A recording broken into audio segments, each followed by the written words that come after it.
I'm ready to jump in. I got a few questions. I'm not sure if she shared them with you or not, but we can just go off the cuff and just have a good conversation, I think. Great. I'm into it. Very good. All right. So, Eli, who are you?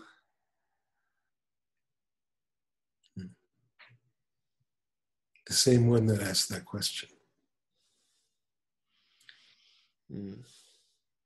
What is that? The same one that asks that question.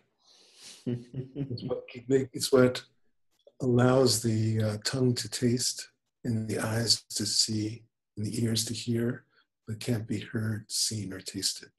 Mm. Mm. This this title, "Wake Up and Roar." Tell me a little bit about that. What exactly is waking up, and what is that is roaring? Yeah.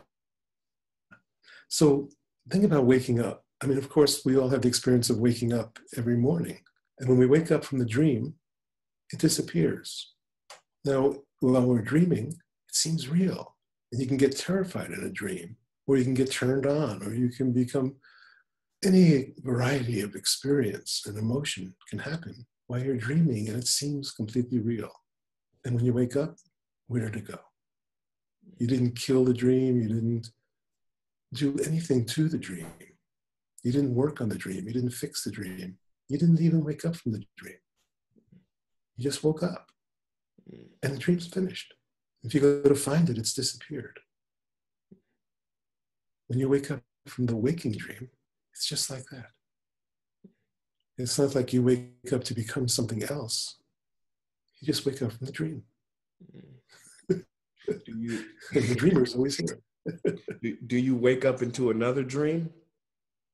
Well, that's the trap, is the tendency is to wake up and then encapsulate it in a concept. And then it becomes another dream. And it becomes a more spiritual dream, more enlightened dream. But it has a burden, it has a taste. And it is, ultimately, it leads to suffering. Very good. Now, what about this roaring stuff? What is that about? What's roaring? Okay, so it really comes from this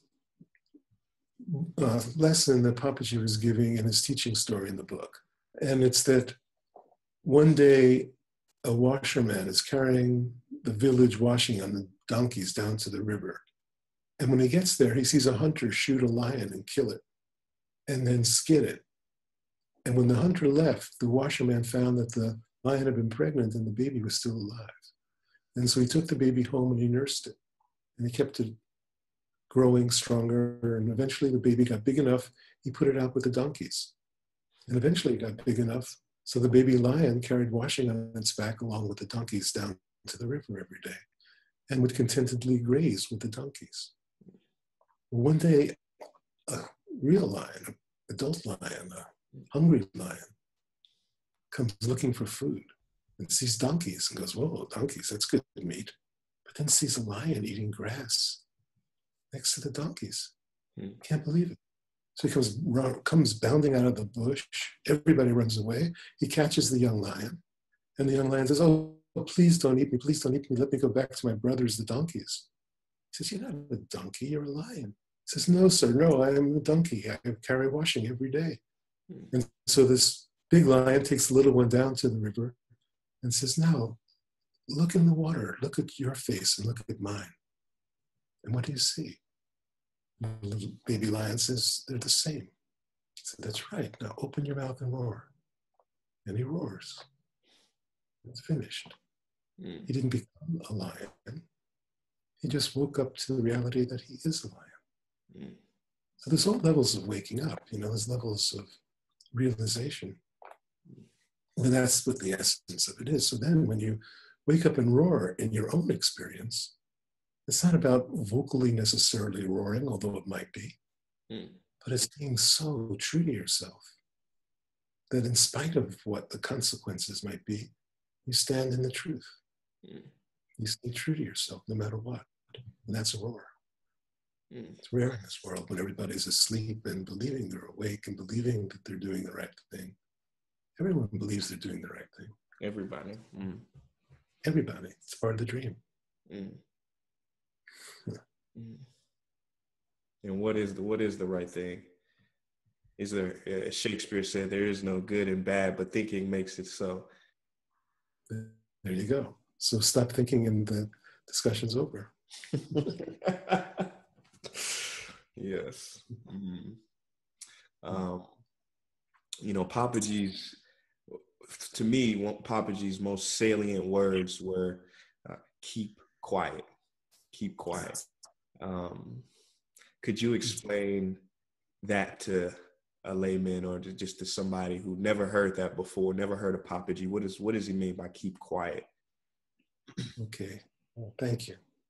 So when I started my spiritual search, I was checking out all the teachers. I'd already had a deep awakening from psychedelics and being a federal fugitive in the moment, the pressure of that, facing death, waking up. But these were the days before the gurus, before the Tibetans had come to America. The first guru was Maharishi, who came with the Beatles, and that was 67, 68. So this was, right around that time. So I was searching. And everybody I met, whether it was Hindu, Buddhist, Sufi, Christian, Native American, always had a program and something to do. And I did them. I did sweat lodges with the medicine pipe holder, the Arapaho. Beautiful. I loved it. I love praying this way. But it wasn't about final awakening. And I went to, I was a Buddhist.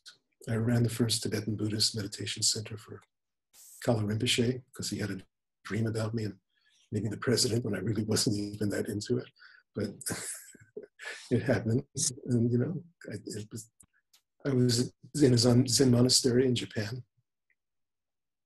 I was initiated into a Sufi circle in Morocco.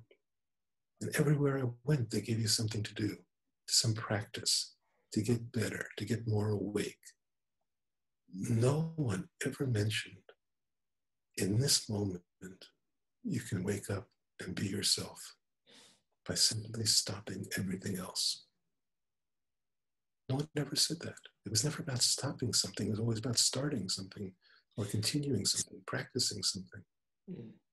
Even when it was practicing not, it was like, go practice being more compassionate and practice to not be so hurtful and whatever it might be. Whether it's zazen or doing prostrations or dancing in a circle, there's always some practice. Mm. But to stop, this is Papaji's radical transmission, that there's nothing you have to do. You have to be willing to stop. And most people are not willing to stop. They're too attached to the motion. They're too attached to the terror of stopping. Stopping is dangerous because it means the end of the dream. And if you're enjoying the dream, you're getting off from the dream, even if you're suffering the dream, you don't want it to end. And so you say, oh, let me sleep a little bit longer. And finally, it's not satisfying. You've had enough good times, enough bad times to know that you'll never get fulfilled from the dream, no matter how spiritual you are in it, how whatever it is, how successful you are, how much money you have, how much sex you have, whatever it is, it's never enough. The dream is never fulfilling. So finally, you're ready to wake up. And to wake up, you don't fight with the dream, you don't change it, you don't fix it. You simply stop. And in this moment, full stop.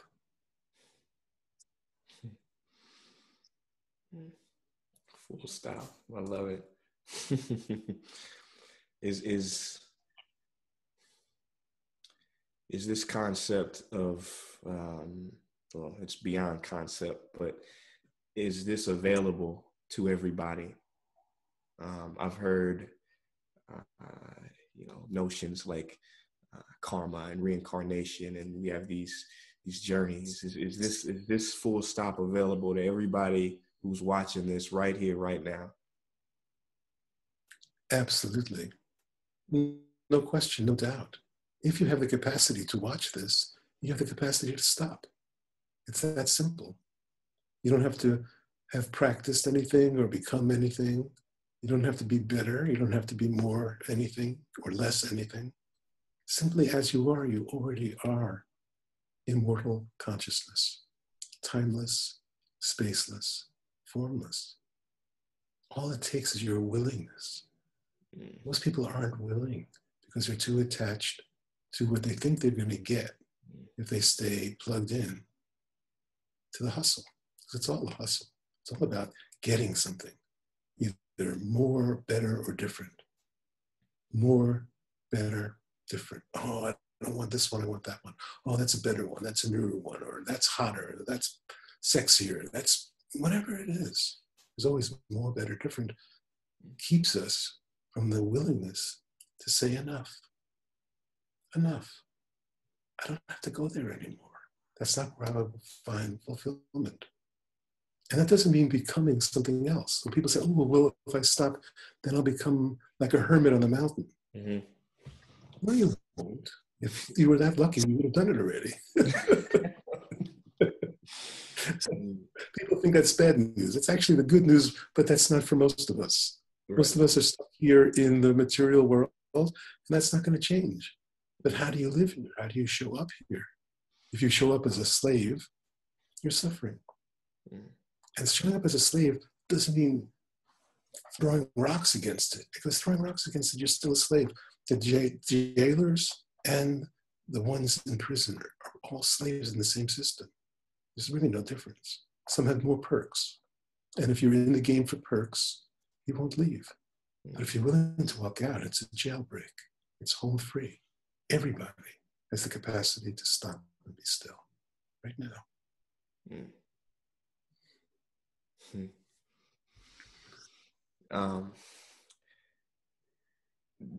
You mentioned earlier that you talked about the gurus, and does one need a guru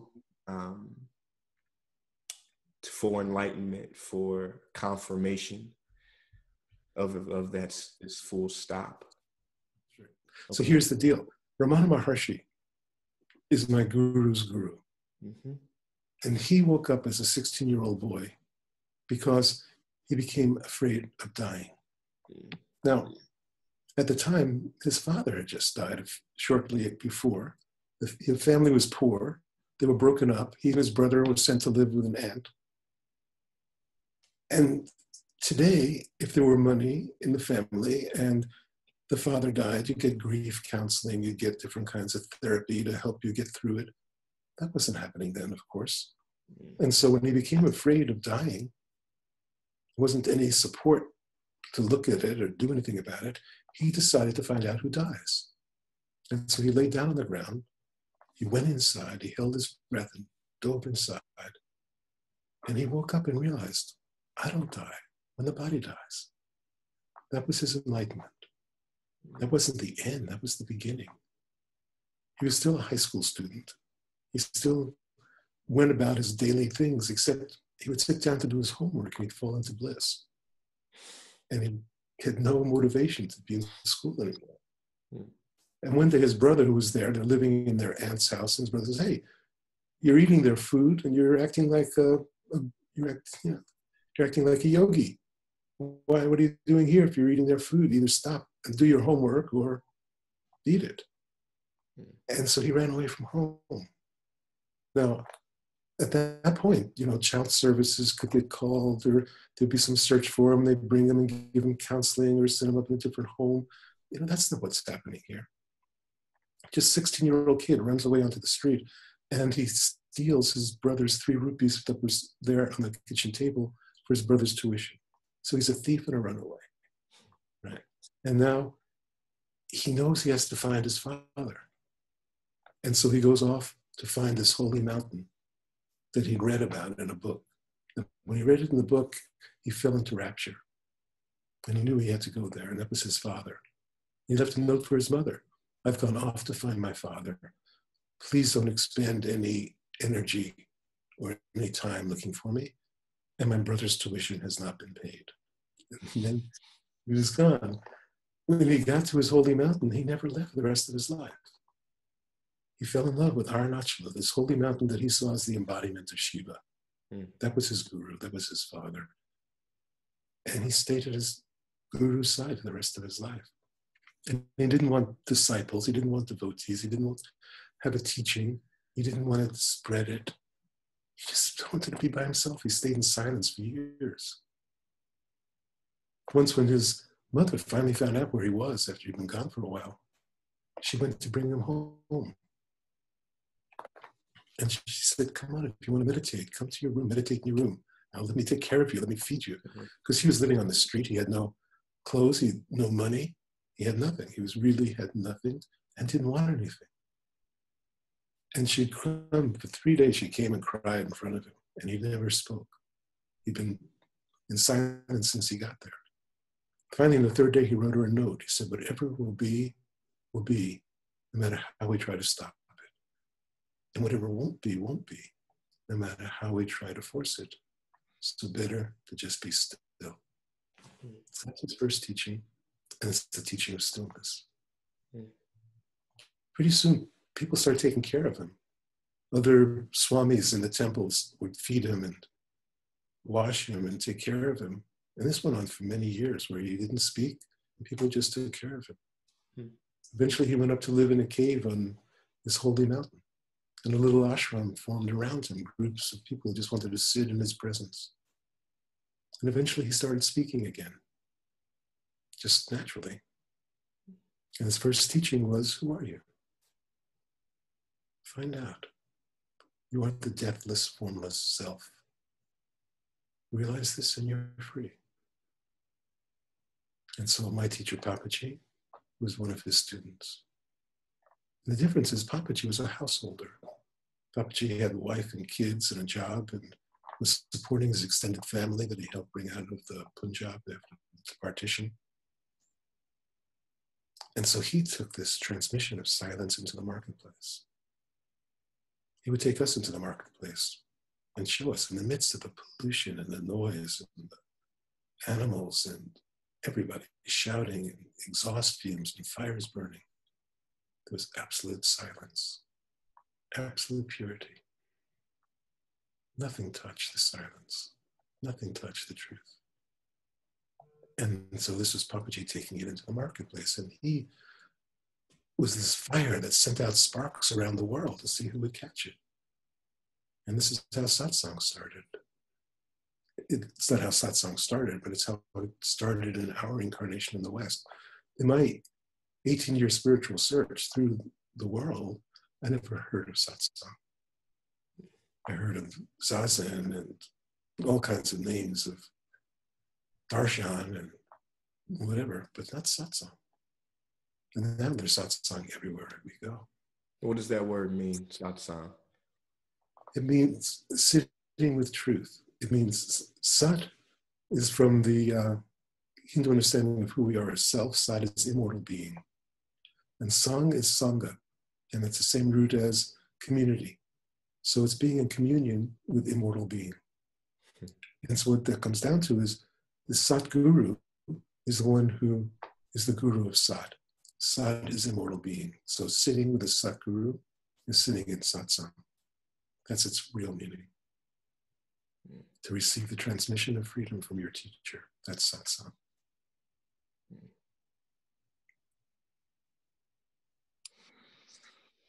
Does everybody need a teacher? Not necessarily. I did, though. And I was really relatively awake. I was teaching. I had written many books. Not many books. I wrote several books. And I was successful as a teacher. I was helping people. But it wasn't finished. I needed a teacher. I needed someone who was more awake than I was that could confirm me and stop my mind. My mind would stop if I was teaching. If I was in a group, your mind stops. If you're teaching, your mind stops quite naturally. If you're making love, your mind stops. If you're lucky. But then it starts again. And Papaji's transmission is that it's not about starting and stopping. It's really finishing.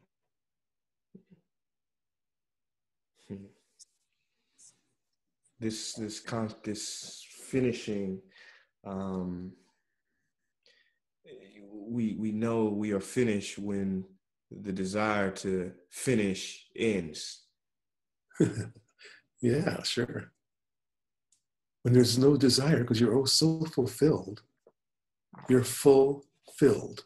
So you're overflowing of fullness. So there's no, what else could you need? What else could you want?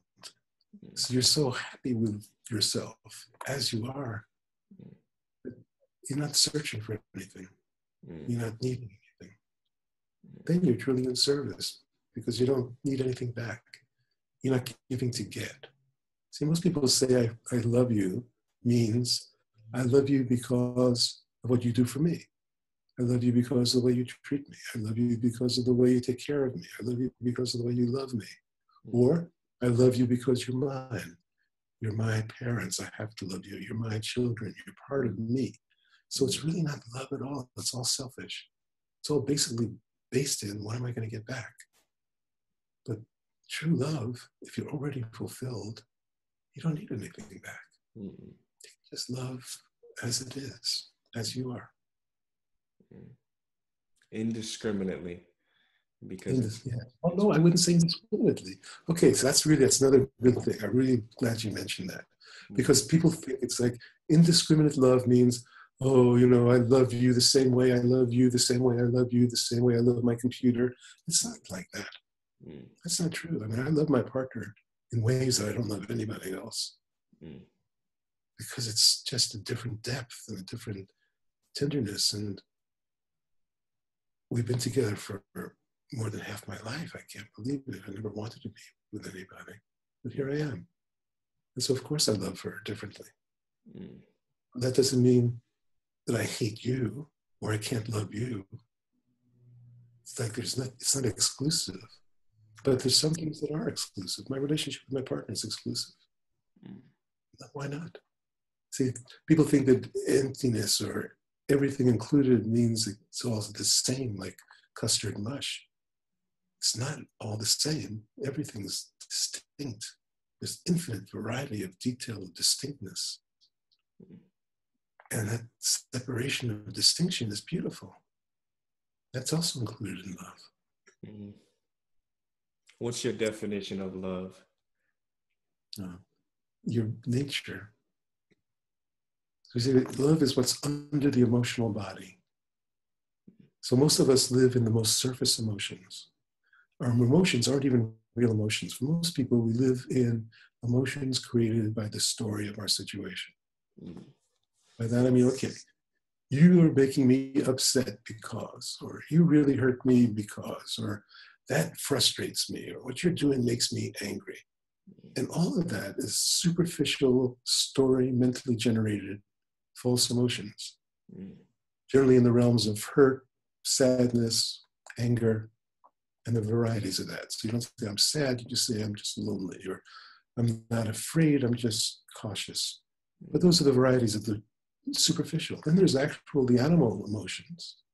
And every animal in the kingdom has emotions. Rage is an animal emotion. Fear is an animal emotion. Sadness, animal emotion. So you can see the animals have emotional bodies just like we do. And that's our animal nature. But underneath, if you're willing to fall through the bottom, you get down deep enough, it becomes despair and depression, the pointlessness and hopelessness. This takes a certain amount of introspection to get to that level. Most people aren't introspective enough to be in hopeless despair. But if you're intelligent enough and you look inward, how could you not be hopeless despair when you see the situation you're in? And so that's why people get depressed, and then they get medications to get off the depression. They're given activities and hobbies, whatever it is to distract you from your depression. But if instead you go deeper into the depression, into the despair, there's this terrifying black hole at the bottom. It's the end of everything. It seems like death. If you fall into that, you fall into love, emptiness, spaciousness. I just read an incredible book by a prisoner, a guy who's doing life without parole Mm-hmm. in the California state system. Mm-hmm. And when he was at the end of it, he was a gangster and he was a bad kid. He went in, he stomped a guy to death in the park just because he was mean and bad. And at a certain point, he went in, he was like this tough guy in prison. He moved up the gang hierarchy, but he was diagnosed with AIDS and they put him in segregation. He'd been in the hole a lot, but now he's facing his own death and he's lost everything. He's cut off from his girlfriend, he's cut off from all communications, and he goes inside into this despair and he falls into it. He says, it's like I fell into dying. He didn't have any meditation practice, he didn't have any spiritual books. He fell into dying and fell through it. And he said it was like he was floating in this golden liquid, and he saw that he was connected with everyone. And he saw that this changed his whole life. He gave up his whole gang perspective. And he kept plunging. He said, I love that. And he kept going into it. He kept going back into falling into this depth and floating. Mm-hmm. Each time he came back, he was renewed in a certain way. And from then on, he became a changed person. And his goal in life at that point was to set up a safe space in the prison, to make one of the yards non-gang, non-drug. And he was in Soledad, Folsom, San Quentin, and the heavier ones after that. And he said there was such a nightmare of violence that he had been part of. He'd stabbed people in prison. But now he wanted a yard where there was no guns, no violence, no drugs, where people could just be themselves, where there was no racial divide. And he set it up. And it worked for 6 years until the Republicans shut down the prison program and pulled out everything. But it worked. And so then he actually petitioned and got Congress, state legislature in California passed a law allowing for an honor yard, which is what he called it, the honor yard. But Governor Schwarzenegger vetoed it. He's still in prison. He's still working on things. It's beautiful, man. Wow.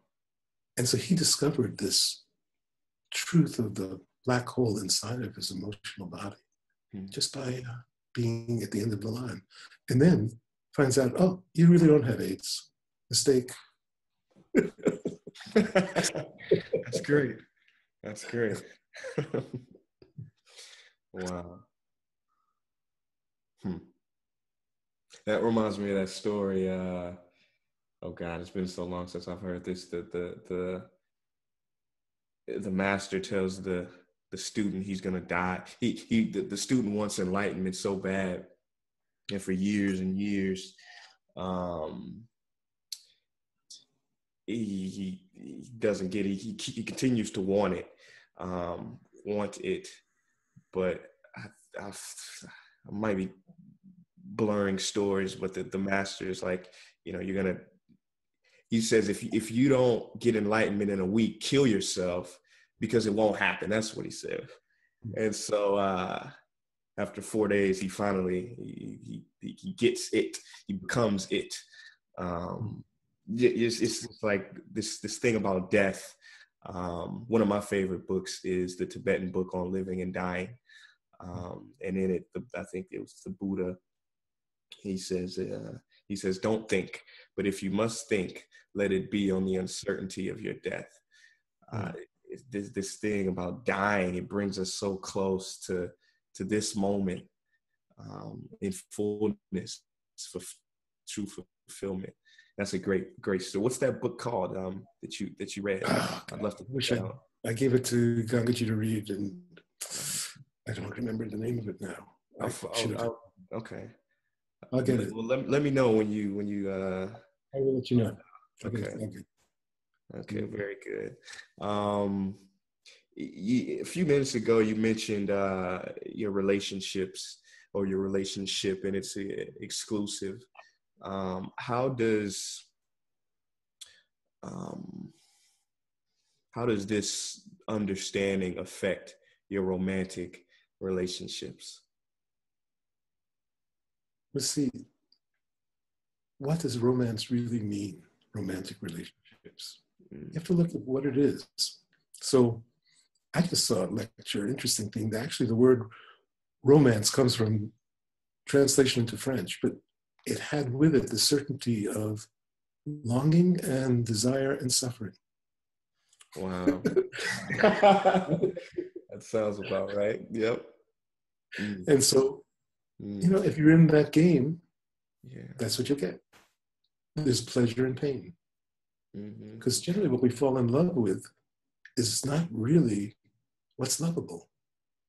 We fall in love with the way it looks, the way it feels, the way it sounds, the way it smells, the way it tastes. But that changes. And so when we fall in love at that level, it's really falling in lust.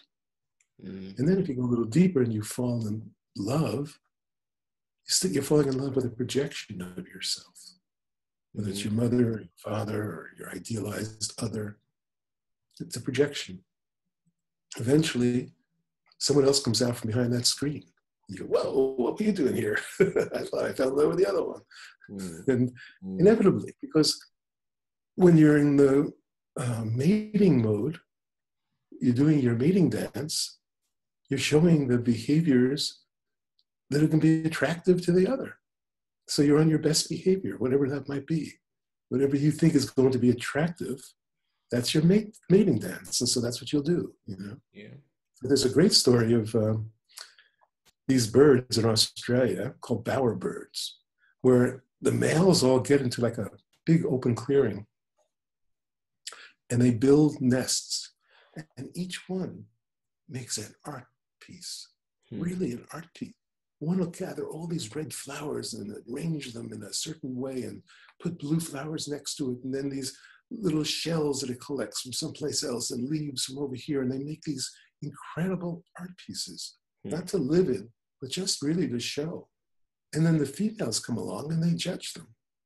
And if your art show wins, hey, you get to have sex. And then you don't do it anymore. It's like, she thought she married an artist. That's good. That's okay. So what are the dynamics of, I guess, is there romance in your relationship? Yes. You know, hey, listen, when we started out, I was 28 years old, you know? So when I was 28 years old, I had been married once for 9 months. I never had children. I made a vow never to have children when I was 10 years old, and I was keeping that vow. And so I had no family. I had no responsibilities. I liked being alone. I liked traveling alone. I liked having casual relationships where everybody was up front and it was fun. I was into fun. I wasn't interested in long-term relationship. I didn't see the point of it. I saw marriage as a property relationship based on my Marxist understanding. It was just about power and property. And so I didn't want to play that game. And since I wasn't having children, I didn't have to. And so I could be free. And I was. And this was the 70s. It's pre-AIDS. So everybody was making love with everybody else. So we call it making love, as if you're making love. There's no making and there's no love. It's fun. It's sex. It's pleasurable. I loved it. I wanted to have sex with everybody. But then I got caught. I fell in love with someone who had fallen in love with me, and she wouldn't let me go. It was 1976. We were living in a communal household. We each had a bedroom in a communal household. We went for a walk up to Bass Lake outside of Bolinas on the coast, swimming naked and stoned. We made love after the swim, and I fell in love. I told her, I said, you are the clearest expression of light I've ever seen. And I fell in love with that. And that was 1976. This is now 2016. And she's still the clearest reflection of light I've ever seen. So, wow. But listen, it took us 13 years before I agreed to get married. I mean, we lived together for 13 years and we tried everything. We had an open relationship, closed relationship. We tried everything because I was not monogamous. I told her from the get-go, some people have the monogamous gene and some don't. Just like in the animal kingdom, some are monogamous, some aren't. And even in the animal kingdom, the ones that are monogamous cheat. Yeah. So that's the way it is. And I always was very open about that. But then I saw the trap of that also. I saw it was actually causing suffering. And then the question for me was, am I willing to cause suffering for my pleasure? Yep. And I wasn't. So by the monogamy line. Yeah. And so,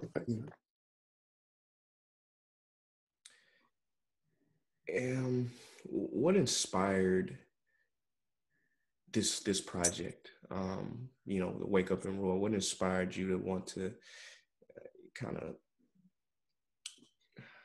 rekindle and create an audio version of the book? Where did that come from? It comes from my true desire that everyone wake up and be free. This has been my life mission most of my life. I've done everything I could in every way that I could to pass on the message of freedom, however I defined it. I mean, freedom has changed radically. When I was 18 years old and I went to Montgomery with the marches, I was terrified. I was facing possible death. But I was there because I believed in freedom. I believed that at that point, in that stage, 1965, I believed that everybody had the right to vote. And I'd seen the dogs in Selma, and it was while that was happening, when Reverend Reed was beaten to death in Selma the day before we arrived in Montgomery, where SNCC was doing counter marches with Dr. King in Selma. So it was really a test of your willingness to stay true to this desire for freedom. It was choiceless to get on that bus to go to Alabama. But then, once I got on the bus, the tests got harder and it's more of a challenge. And it was more of, are you willing to step off this cliff? And each time I was willing to step off the cliff into the unknown for freedom, the nature of freedom changed. The quality of freedom changed. Until finally I realized the truth of freedom. And I knew that if everybody could realize what I realized, the world would be free. And so that became my mission. That's why I started my spiritual search. January of 1972. It took me 18 years to the day, January 19th of 1990, that I knocked on my teacher's door. I finally found freedom, the capacity to pass it on. See, I was already relatively quite free, but I couldn't pass it on because it was still unfinished business with my mind. And so that had to stop. It's really not about becoming someone else. It's becoming yourself by being willing to end the veiling of yourself. And the this comes through practice. Is there a remembering, a constant remembering, or is there a constant awareness? Well, how does that? Papaji said, as long as there's a body, there's vigilance. So it's not practice or remembering. It's the intelligent, awake willingness to not move back into the trap, to not take the next step, as harmless as it might seem. And then you try it, you take the next step, and what seemed harmless turns into a monster, a nightmare. And so you learn from it, you can gain wisdom. Yeah. We all fall off. You have to fall off, or you don't learn. We don't learn from our successes, we learn from our failures. Yeah, that's it. That's it. Sometimes you win, sometimes you learn. That's it. That's it. The failure really brings you closer to yourself, right? When you're winning, you're comfortable. I'm okay. But when things go wrong, that's when you really have to deal um, and come into contact with that, with what you are. Yes. What would Papaji, how would his teaching relate to the current political environment today? What do you think he would say to a Donald Trump, for instance? Papaji was a Punjabi Hindu of his generation. He had a completely different worldview. His issues were with the Muslims in the Punjab. So, yeah, it's not.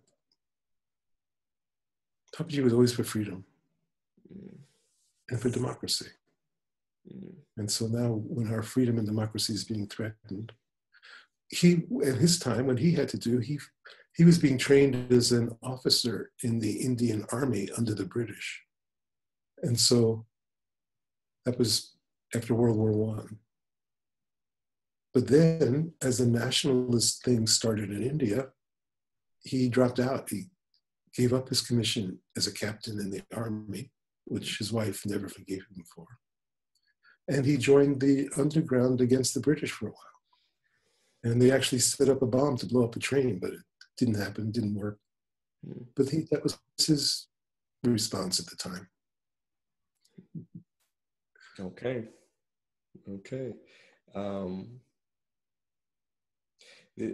This freedom that you speak of, do you, I think your exact words were your mission is to well, like now it's paraphrased from me, but it's to allow the whole world to be free, right? Yes. What does that look like? Unknown. How could we know? Is it the abandonment of... The future is unknown. All we can do is put mind projections into the unknown and tell ourselves stories. So Papaji said, wait and see. Wait and see. That's great. Wait and see. I love that. Keep quiet, wait and see. That's it. Right there. That's it.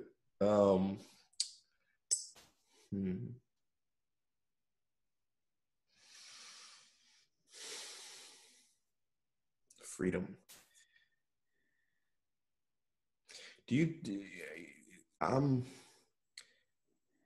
I studied anthropology, and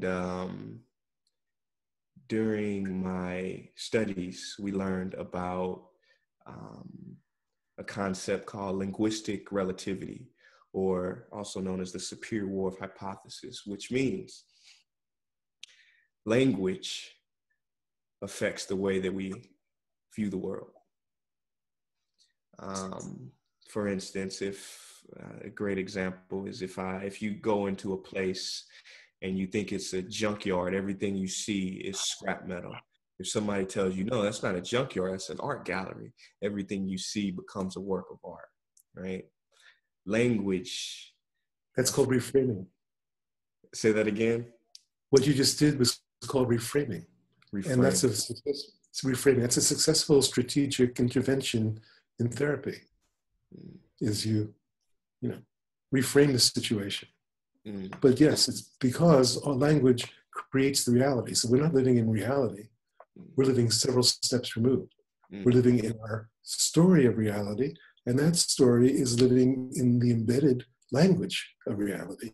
And so we're living in a trance within a trance within a trance. So if this world is to become free, how important is language or coming beyond words to that? Here's the thing. Language is crucial because it's the linguistic mind that returns to its source. And so we all have language, and in that language, there's a certain identity of self. There's a certain I that arises linguistically. And that is the conscious construction that has to return to find out who am I. And so the problem with not having language is that I've seen so many people who would receive the transmission from Papaji, but because they didn't have the proper understanding, it didn't last. And you see the people who went to see Ramana, thousands and thousands of people would file through to see him, to receive his transmission. And they would get something. They would have profound realizations or profound experiences of bliss, not realizations, experiences of bliss. And then they would pass. So what the language does is it allows the consciousness to focus itself back on itself without skipping off in another direction, because you have the language to call it. Like if we can't name it, we don't have any way of seeing it to have insight into it. There's a great book, by the way, speaking of linguistics, man, a book you will love and must read called Don't Sleep, There Are Snakes. Don't Sleep, There Are Snakes. Yeah. And it's this tribe in the Amazon that's what they say. Instead of saying good night, sleep well, they say don't sleep, there are snakes. Okay. And so this tribe doesn't have concept of numbers. So they don't have a language for numbers. They can't learn numbers.